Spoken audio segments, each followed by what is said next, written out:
Hello दोस्तों, मैं सनी केतारिया आज आप लोग का WTI चैनल पर स्वागत करते हैं। ठीक है, हम लोग आज बात करें यहाँ पर दोस्तों इतिहास के बारे में, प्राचीन इतिहास की बात करें हम लोग। ठीक है, जैसे किस तरह से इतिहास का खंडन होता है, इतिहास किस तरह से विकास होते हैं। जैसे कि हम लोग बात करते हैं इतिहास किसे कहते हैं। ठीक है, तब पुरानी बीती हुई कहानी को हम लोग क्या कहते हैं दोस्तों, इतिहास कहते हैं। ठीक है, जिससे कि हम लोग अगर बात करें यहाँ पर तो इतिहास से हम लोग क्या करते हैं, कुछ सीखते हैं। ठीक है, जो भी मतलब कि हमारे बात करें हम लोग तो भूतकाल में मतलब कि जो घटनाएं घट चुकी है वो उसी को हम लोग क्या करते हैं कि कुछ गलती ना हो, भविष्य में कुछ गलती ना हो, वर्तमान में कुछ गलती ना हो, जिसके कारण इतिहास को हम लोग अध्ययन करते हैं, उससे कुछ सीखते हैं ताकि हम लोग उस तरह की कुछ गलतियां ना करें। ठीक है, जैसे कि हम लोग बात करें दोस्तों तो हम लोग भारतीय इतिहास को 3 भाग में पढ़ते हैं। इसमें एक है हम लोग का प्राचीन इतिहास। ठीक है, एक है प्राचीन इतिहास, दूसरे हैं मध्यकालीन इतिहास, तीसरे यहाँ पर तो आधुनिक इतिहास है। इसमें सबसे ज़्यादा जो प्रश्न आते हैं दोस्तों आपके यहाँ से आधुनिक इतिहास से आते हैं। ठीक है, हम लोग यहाँ बात करें दोस्तों, देखते हैं यहाँ पर किस तरह से इतिहास का खंडन होता है और इतिहास को हम लोग किस तरह से विस्तार रूप से पढ़ेंगे दोस्तों। ठीक है, हम लोग यहाँ पर इतिहास के बारे में देख रहे हैं दोस्तों। इतिहास की बात करें, इतिहास की बात करें, इतिहास जो है ये हम लोग 3 भाग में पढ़ते हैं। इतिहास को हम लोग 3 भाग में पढ़ते हैं दोस्तों। इसमें सबसे पहला यहाँ पर तो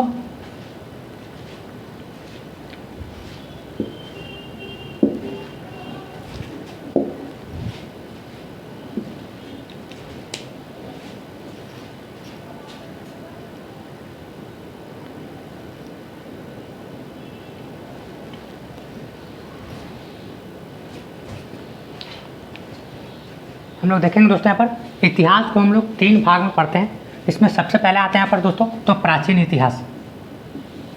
प्राचीन इतिहास, प्राचीन इतिहास जिसे हम लोग एनिशिएंट हिस्ट्री कहते हैं, एनिशिएंट हिस्ट्री। ठीक है, उसके बाद अगर बात करें दोस्तों यहाँ पर तो मध्यकालीन इतिहास, मध्यकालीन इतिहास,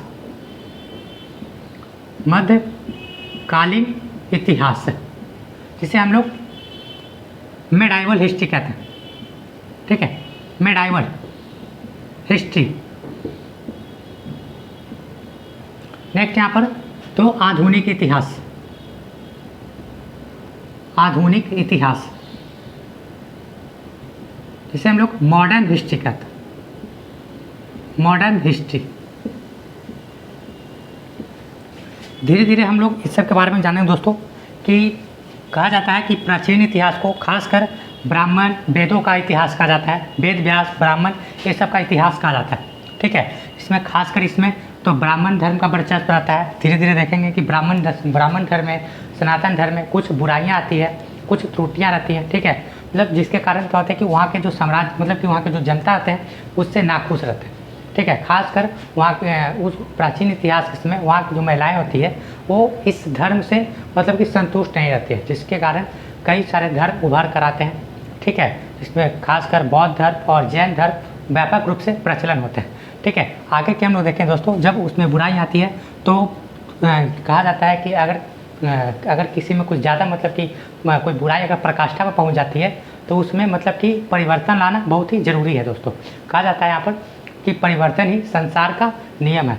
हम लोग आगे की अगर बात करें दोस्तों यहाँ पर तो मध्यकालीन इतिहास जिसे हम लोग मुस्लिमों का इतिहास कहते हैं दोस्तों। खासकर इसमें मुस्लिम शासक की क्या करते हैं, भारत पर मतलब शासन प्रशासन मतलब कि स्वेच्छा रूप में मतलब कि भागीदारी लेते हैं, व्यापक रूप से प्रचलन में रहते हैं दोस्तों।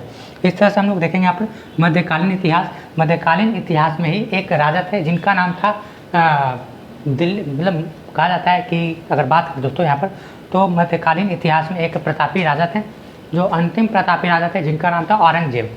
ठीक है, वो भले ही मुस्लिम धर्म के प्रति क्रूर थे, मतलब मुस्लिम धर्म के प्रति कट्टर थे। ठीक है, हिंदू धर्म के प्रति क्रूर थे, लेकिन वो भारत के सबसे मतलब कि प्रतापी एक राजा उन्हें कहा जा सकता है दोस्तों। इसलिए कह सकते हैं दोस्तों कि इतिहास उन्हें मतलब कि एक तरह से भले उन्हें मुस्लिम कट्टर हिंदू विरोधी कहा जा सकता है, लेकिन इतिहास पढ़ने की अगर बात करें, इतिहास के दृष्टिकोण से देखें दोस्तों तो औरंगजेब अगर जिंदा रहते, औरंगजेब अपने आप को अगर पूरी तरह से मतलब कि एक थोड़ा सा और समय मतलब कि दे सकते थे, तो उस समय अगर अपने आप मतलब एक प्रतापी राजा के रूप में एक राजा बनाते औरंगजेब अपने पतन के बाद, तो यहाँ पर अंग्रेज का शासन प्रशासन नहीं रह पाता, ठीक है, कहा जा सकता है, लेकिन वो हो नहीं सकता दोस्तों। हम लोग इतिहास के अकॉर्डिंग पढ़ेंगे दोस्तों कि किसी इतिहासकार का कुछ और कहना है, किसी इतिहासकार कुछ और कहना है। तो उसी में मध्यकालीन इतिहास के एक प्रतापी राजा थे, कह सकते हैं प्रतापी, ठीक है, लेकिन थे नहीं वो प्रतापी राजा, जिनका नाम था औरंगजेब, ठीक है, जिनका मृत्यु 1707 के बाद, मृत्यु 1707 के बाद, मृत्यु के बाद जो मुगल वंश के अंतिम मतलब कि शक्तिशाली राजा थे, उनकी मृत्यु के बाद अंग्रेज क्या करते हैं, धीरे धीरे अपना शासन प्रशासन, यूरोपियों का आगमन होता है और धीरे धीरे मतलब उसमें से यूरोप में से सबसे एक प्रतापी मतलब कि मतलब कहा जाता है सबसे महान शक्ति के उभर के रूप में इंग्लैंड उभर कर आते हैं दोस्तों, ठीक है। इंग्लैंड क्या होते हैं, एक शक्तिशाली मतलब कि एक प्रशासक के रूप में उभर कर आते हैं, ईस्ट इंडिया कंपनी के रूप में, EIC के रूप में, और धीरे धीरे क्या करते हैं कि यहाँ पर उन्हें अपना वर्चस्व स्थापित करने में लगभग 150 साल लगता है। कितना दोस्तों, 150 साल का समय मतलब कि पूरी तरह से ये लगाते हैं अपने आप को भारत में शक्तिशाली एक प्रशासक के रूप में स्थापित करने में, जिसमें हम लोग देखते हैं क्या कि मध्यकालीन इतिहास में औरंगजेब की मृत्यु के बाद कुछ और भी मतलब कि सामंती जो राजा थे, उसमें से एक राजा थे जिनका नाम था बंगाल के पलासी के राजा थे, जिनका नाम था मोहम्मद सिराजुद्दौला। नाम क्या दोस्तों, मोहम्मद सिराजुद्दौला, जिसका अंग्रेज के साथ सबसे पहला 1757 को, ठीक है दोस्तों, कहा जाता है कि अंग्रेज जो है 31 दिसंबर 1600 ईस्वी में आता है दोस्तों, सॉरी 1 दिसंबर औरंगजेब जो है 1600 ईस्वी में आते हैं, ठीक है दोस्तों। अंग्रेज जो है 1600 ईस्वी में भारत पर कदम रखते हैं, ठीक है। सबसे पहला मतलब कि कहा जा सकता है अंग्रेज़ की बात करें तो अंग्रेज़ की हम लोग यहाँ पर सबसे ज़्यादा मतलब कि बोलबाला पढ़ेंगे, क्योंकि बहुत सारे यूरोपीय कंपनियाँ, जैसे कि एग्जाम्पल सबसे पहला आते हैं पुर्तगाल, ठीक है। पुर्तगाल के बाद आते हैं यहाँ पर दोस्तों और भी मतलब कि यूरोपीय राज थे, पुर्तगाल हो गए, डच हो गए, फ्रांस हो गए, इंग्लैंड हो गए, जिसमें सबसे अंतिम में फ्रांस आते हैं, ठीक है। कहा जाता है कि दूसरे नंबर पर डच आते हैं, तीसरे नंबर पर इंग्लैंड आते हैं। इंग्लैंड जो है 1600 ईस्वी में आते हैं और भारत पर अपना वर्चस्व स्थापित करने में उनका 150 साल लग जाता है, ठीक है। वो वर्चस्व स्थापित करने के लिए एक नीति अपनाते हैं, फूट डालो और राज करो की नीति अपनाते हैं। तो 1757 में एक युद्ध होता है जिसे बोलते हैं पलासी का युद्ध। 1757 में दोस्तों एक युद्ध होता है जिसका क्या होता है दोस्तों, पलासी का युद्ध, यह एक निर्णायक युद्ध रहता है, ठीक है। यहाँ पर क्या होते हैं कि मोहम्मद सिराजुद्दौला मतलब एक अंग्रेज को मतलब अपने महत्वाकांक्षी बढ़ाने का यहाँ पर मौका मिलता है। महत्वाकांक्षी बढ़ाने का मतलब क्या कि प्लासी के युद्ध में मोहम्मद सिराजुद्दौला को क्या करते हैं, पराजित करते हैं, और यहाँ पर से अंग्रेज को समझदारी आती है कि अगर हमें भारतीयों को हराना है, भारत पर शासन करना है, तो भारतीयों को हराना पड़ेगा। और भारतीयों को हराने के लिए भारत के राजाओं में से उनके कुछ मतलब कि जो सबसे मतलब कि विश्वसनीय जो पात्र होते हैं उन्हें अपना मतलब कि कुछ लोभ देकर, कुछ धन का लोभ देकर अपने अंदर में लाना पड़ेगा। तभी हम लोग क्या करेंगे, फूट डालो और राज करो की नीति के अनुसार क्या कर सकते हैं कि राजा पर मतलब भारत पर अपना शासन प्रशासन स्थापित कर सकते हैं। उसी में से एक और युद्ध होता है दोस्तों, ठीक है, अगले मतलब कि 8 साल बाद, जिसको बोलते हैं 1764 का बक्सर का युद्ध। 1764 का बक्सर का युद्ध दोस्तों, ठीक है, वो बक्सर में होता है दोस्तों, इसलिए उसको बक्सर का युद्ध बोलते हैं। ये बंगाल के पलासी में होते हैं, ठीक है, भागीरथ नदी के किनारे, इसके इन्हों पलासी का युद्ध कहते हैं। बक्सर का युद्ध ये सबसे ज़्यादा निर्णायक मोड़ लेता है अंग्रेज को अपनी सत्ता स्थापित करने में।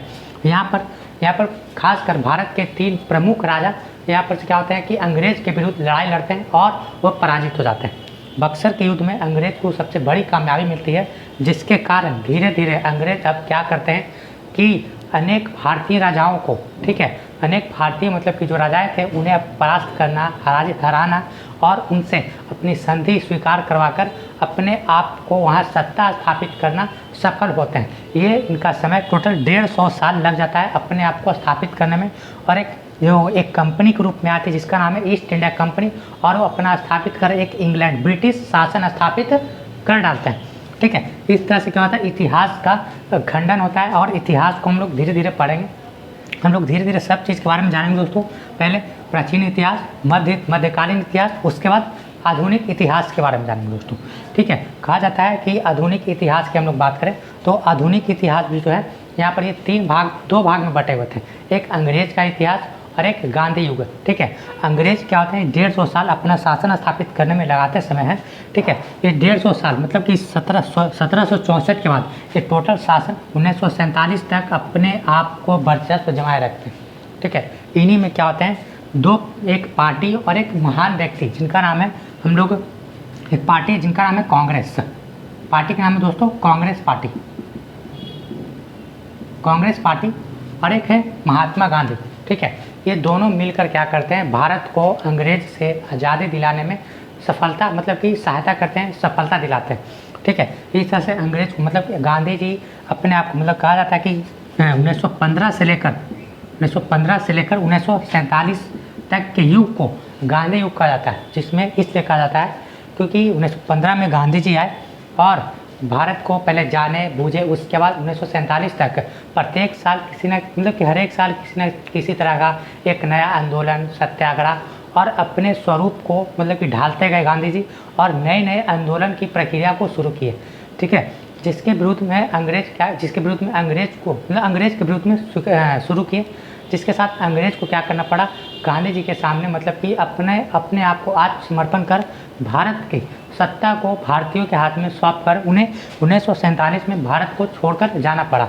ठीक है, इस तरह से हम लोग धीरे धीरे अध्ययन करेंगे, देखेंगे कि किस तरह से इतिहास का अध्ययन किया जाता है, इतिहास के बारे में क्या क्या घटनाएं घटती है और उससे हम लोग क्या सीख सकते हैं। ठीक है, आगे देखेंगे दोस्तों हम लोग प्राचीन इतिहास के बारे में। ठीक है, जैसे कि देखें यहाँ पर प्राचीन इतिहास,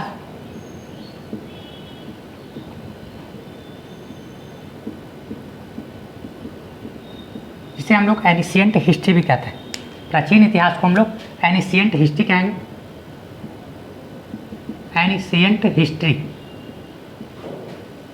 अगर हम लोग देखें प्राचीन इतिहास को, एक यूनानी थे जिनका नाम था रॉबर्ट ब्रूस्ट। ठीक है, वो क्या करते हैं प्राचीन इतिहास को पढ़ने लिखने के साक्ष्य के आधार पर क्या करते हैं इसे 3 कालखंड में बांट देते हैं। ठीक है, 3 कालखंड में बांटते हैं। कौन बांटते हैं दोस्तों? रॉबर्ट ब्रूस्ट क्या करते हैं पढ़ने लिखने के आधार पर, ठीक है, साक्ष्यों को पढ़ने और लिखने के आधार पर प्राचीन इतिहास को 3 खंड में बांटते हैं। जैसे देखेंगे यहाँ पर सबसे पहला बोले तो प्राक इतिहास, जिसे हम लोग प्री हिस्ट्री भी कहते हैं, प्री हिस्ट्री। उसके बाद देखेंगे आद इतिहास, जिसे हम लोग प्रो हिस्ट्री कहते हैं, प्रोटो हिस्ट्री या प्रोटो हिस्ट्री। नेक्स्ट देखेंगे यहाँ पर तो वैदिक इतिहास,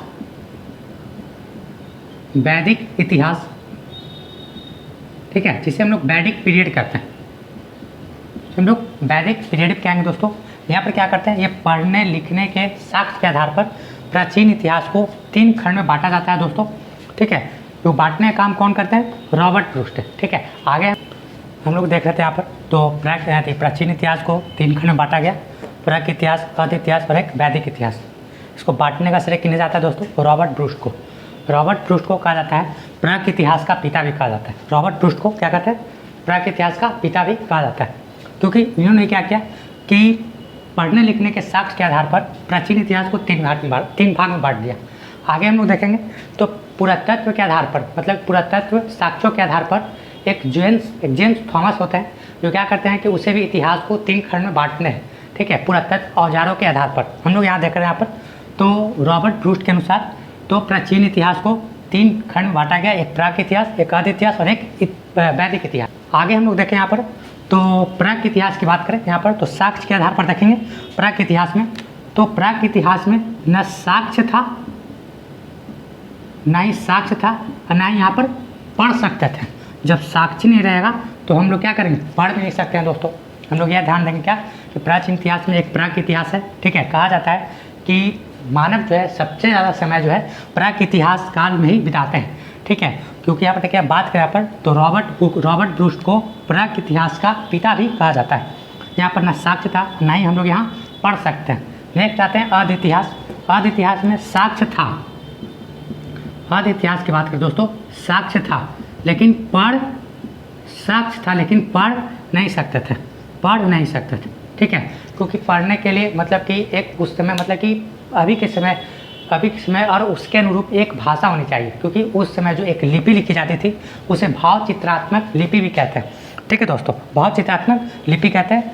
जो क्या होता है कि उस समय जो कहा जाता है कि आज ऐतिहासिक काल में लिपि कैसी थी, तो भाव चित्रात्मक कहने का मतलब कि लिखा था लेकिन पढ़ नहीं सकते थे, मतलब भाव के अनुसार प्रकट किया गया था चित्रों को, जिसके अनुसार हम लोग अभी के समय सिर्फ भाव से समझ सकते हैं कि उस समय का मन का था कि लोग इस तरह से काम करते थे, बंदरगाह था। जैसे कि आज के डेट में हम लोग क्या करते हैं, कहीं पर घूमने कहीं टूरिस्ट पर जाते हैं तो रोड पर देखते क्या कि कहीं पर निशान लगा हुआ है, कहीं पर देखते हैं कि पेट्रोल पंप का ये चिन्ह है, कहीं पर देखते हैं कि खतरा का निशान है, कहीं पर ये क्या बोलते हैं स्कूल का सिंबल के अनुसार ये दर्शाया जाता है।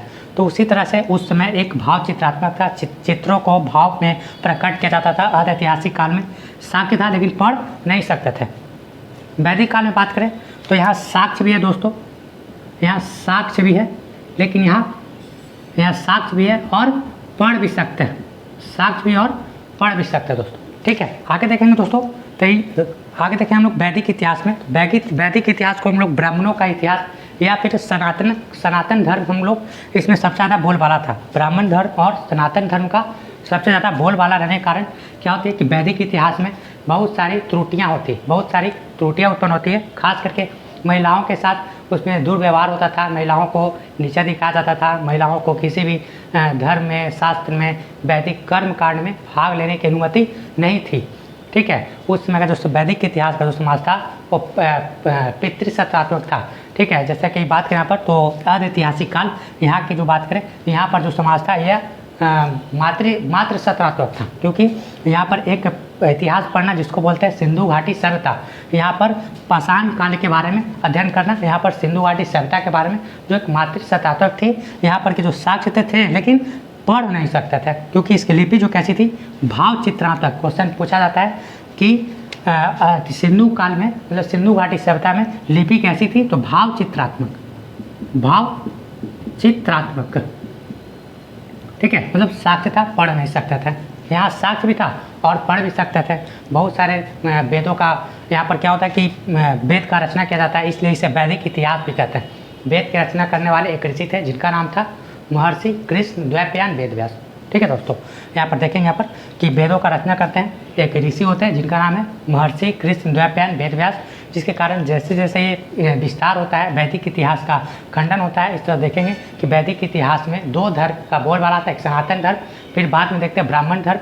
इस तरह से देखते हैं क्या कि उसमें कई सारी त्रुटियाँ उत्पन्न होकर आती है, जिसके कारण एक परिवर्तन संभवता था। ठीक है, परिवर्तन संभवता के बाद देखते हैं क्या कि यहाँ पर खासकर दो धर्म उभर कर आते हैं, एक जैन धर्म और एक बौद्ध धर्म, एक जैन धर्म और बौद्ध धर्म। आगे देखेंगे, आगे हम लोग देखें यहाँ पर तो वैदिक इतिहास में मतलब कि वैदिक काल में कई सारी त्रुटियाँ उत्पन्न होने के बाद, ठीक है, एक सबसे पहले देखेंगे वैदिक काल में क्या होता है कि मगध का उत्कर्ष होता है। मगध के उदय के बारे में देखेंगे। मगध के उदय कहा जाता है कि ये पुराण के अनुसार, किसके अनुसार दोस्तों, पुराण के अनुसार। ठीक है, पुराण के अनुसार कहा जाता है कि मगध का एक राजा था जिसका संस्थापक था, जिसका नाम था बृहद्रथ। नाम क्या दोस्तों, बृहद्रथ। ठीक है, यह जरासंध का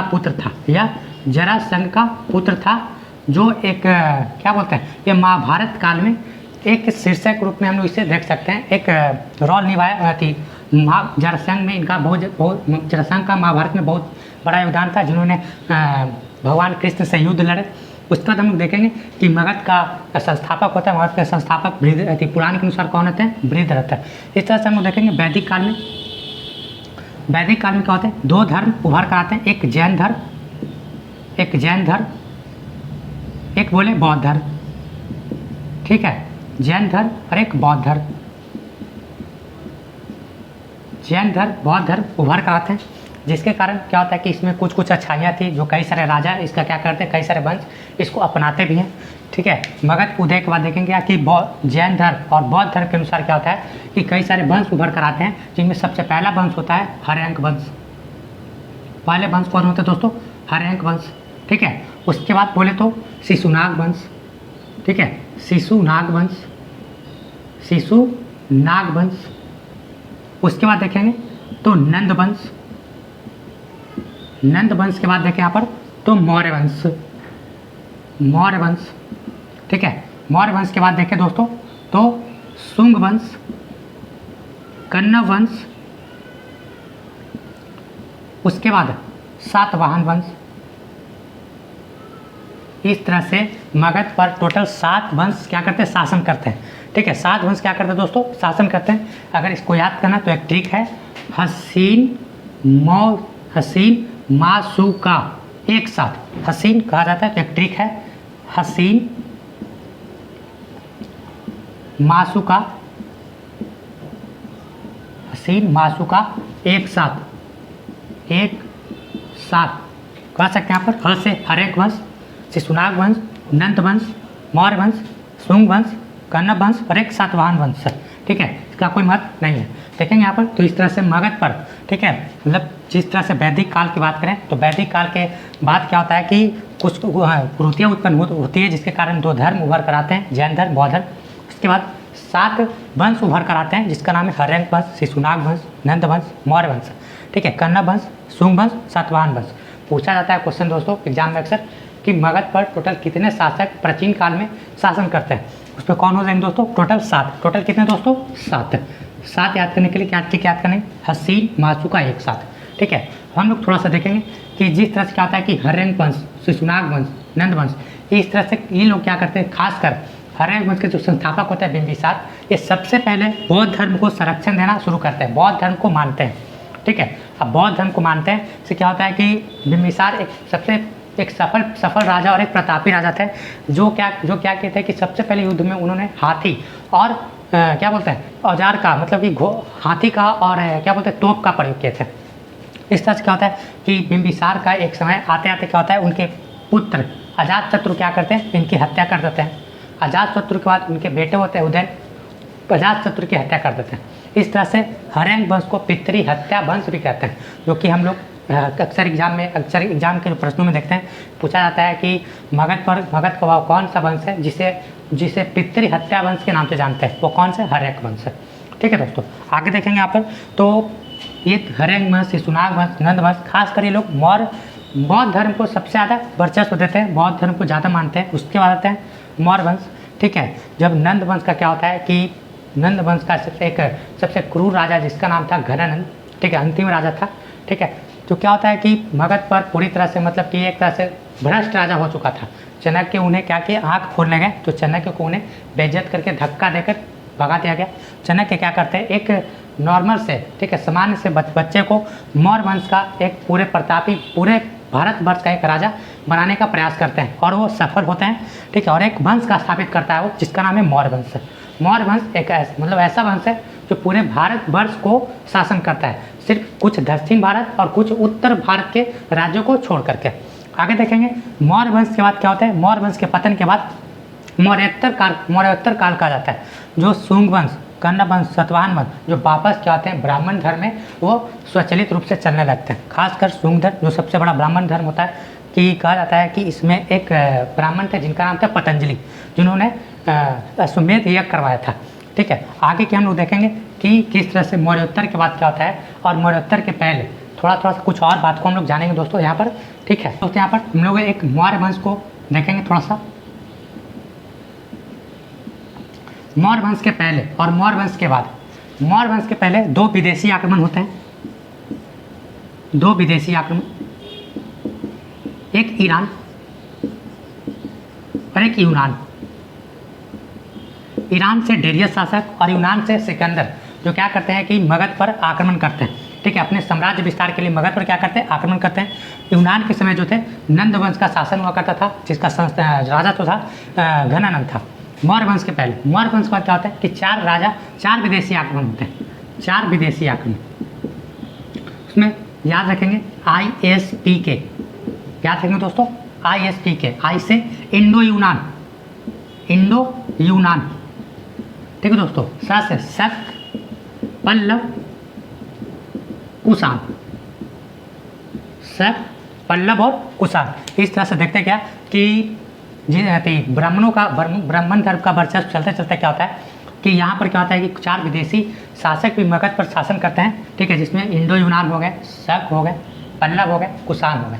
कुषाण से ही एक समंत, ठीक है, जिसमें कहा जाता है विदेशी आक्रमणों में सबसे सफल आक्रमण जो है आक्रमणकारी एक कुषाण होते हैं, जो क्या करते हैं कि अच्छा काम करते भी हैं और साथ में बहुत सारा साम्राज्य विस्तार भी करते हैं। और देखा जाए तो इनके एक सामंत थे जिनका नाम था गुप्त। सामंत क्या होता है? गुप्त। सामंत का मतलब दोस्तों कि अपने अंडर में किसी को काम करवाना और उसे मतलब कि वेतन के रूप में ज़मीन देना, और वो धीरे धीरे अपने आप सामंत ही क्या करते हैं, धीरे धीरे अपने आप को शक्तिशाली बनाकर क्या करते हैं, जब देखते हैं कि मेरा राजा ही कमज़ोर हो गया तो अपने आप को राजा धीरे धीरे घोषित करना शुरू करते हैं। सामंत थे जिनका नाम था गुप्त, जो आगे चलकर, ठीक है, गुप्त वंश के राजा थे जिनका नाम था श्रीगुप्त, जो आगे चलकर गुप्त वंश की स्थापना करते हैं, ठीक है, गुप्त वंश की स्थापना करते हैं। खासकर बात करें इसमें गुप्त वंश के सबसे प्रतापी राजा, सबसे महान राजा थे, महान संस्थापक, वास्तविक संस्थापक कहा जाता है, उनका नाम है चंद्रगुप्त प्रथम। चंद्रगुप्त प्रथम की बात करेंगे दोस्तों, चंद्रगुप्त प्रथम। चंद्रगुप्त प्रथम क्वेश्चन पूछा है दोस्तों अक्सर एग्जाम में कि गुप्त वंश के सबसे वास्तविक संस्थापक कौन है, तो चंद्रगुप्त प्रथम। इस तरह देखेंगे तो गुप्तों के कुषाण के समंत गुप्त हुए, गुप्त के इससे समंती व्यवस्था शुरू हो जाती है, तो कुषाण के समंत गुप्त हुए, गुप्त के समंत जो है वर्धन वंश हुए, ठीक है। जब देखें कि धीरे धीरे गुप्त वंश कमजोर हो गए तो वर्धन वंश के एक राजा थे जिनका नाम थे प्रभाकर वर्धन। प्रभाकर वर्धन ये उत्तर भारत में ही क्या करते हैं, अपने आप को वर्चस्व स्थापित करने में एक वंश की स्थापना करते हैं जिनका नाम है वर्धन वंश, ठीक है, या पूछ से भूति वंश भी कह सकते हैं। आगे की हम बात करें इनके के पतन के बाद ही प्रभाकर वर्धन मतलब कि वर्धन वंश के पतन के बाद ही क्या होता है कि कुछ और राजा क्या होता है कि बढ़ जाते हैं और इस तरह से शासन प्रशासन दक्षिण भारत की ओर विस्थापित होने लगता है। और हम लोग देखेंगे कैसे ही आगे जब हम लोग देखेंगे तो गुप्तोत्तर काल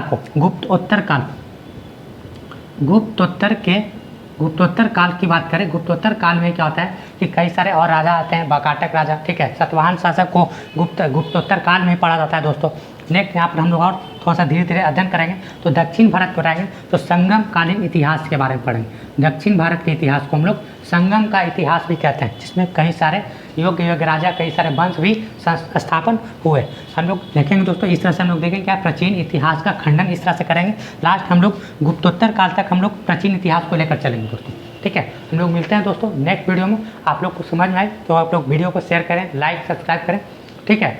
आगे ये ज़रूरतमंद लोगों को ये शेयर कर सकते हैं, ठीक है दोस्तों। आप लोग से एक निवेदन है, ठीक है, हम लोग देखेंगे दोस्तों हम लोग तो एक जैसे कि अभी बात करें यहाँ पर तो ये आगामी भर्ती, बिहार की आगामी भर्ती में, ठीक है, अभी कक्षपाल, चलन दस्ता और मध्य निषेध का जो है रिजल्ट आने वाला है। अभी 4210 पोस्ट पर जो है उसका रिजल्ट आने वाला है। आगे के हम लोग देखेंगे यहाँ पर तो अभी संसद मतलब कि विधानसभा से क्या होता है कि एक बिल पारित हुआ है बिहार पुलिस के लिए 21,000 प्लस और बिहार दरोगा के लिए 2,000 प्लस सीट पर इसकी रिक्तियाँ आने वाली दोस्तों। इसकी तैयारी के लिए अगर आपको विशेष मतलब की तैयारी करनी हो, आपको अच्छी मतलब कि एक सफलता सुनिश्चित करनी हो तो हमारे कार्य क्षेत्र जहानाबाद से क्या होता है कि जहानाबाद मलचक मोड़ पर एक संस्थान है, ठीक है,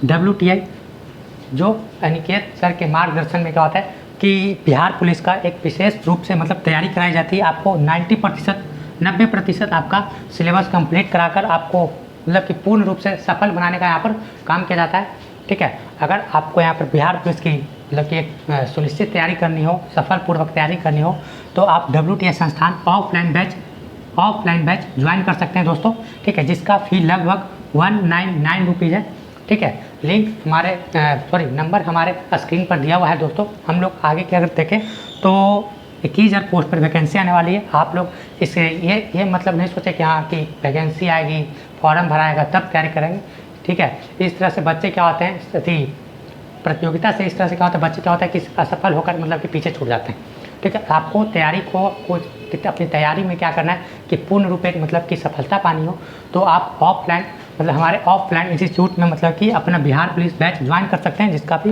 199 रुपीज़ है। आपको यहाँ पर ऑफलाइन कोर्स के साथ आपको फ्री टेस्ट सीरीज की व्यवस्था भी है, फ्री टेस्ट सीरीज, ठीक है दोस्तों। यहाँ पर आपको 100% मतलब कि सफल होने के लिए आपको यहाँ पर काम किया जाएगा। WTI टीम जो है हम लोग की जो WTI टीम है हम लोग को मतलब कि यहाँ पर बच्चों को मतलब कि एक फुल कॉन्फिडेंस के साथ, फुल मतलब कि डिसिप्लिन के साथ यहाँ पर बच्चे लोग को मतलब कि सफल बनाने में काम किया जाता है। आप लोग यहाँ पर आप लोग क्या कर सकते हैं, इसे ज्वाइन कर सकते हैं WTI ऑफलाइन क्लास, जिसका फ़ी 199 रुपीज़ है। जय हिंद, जय दोस्तों।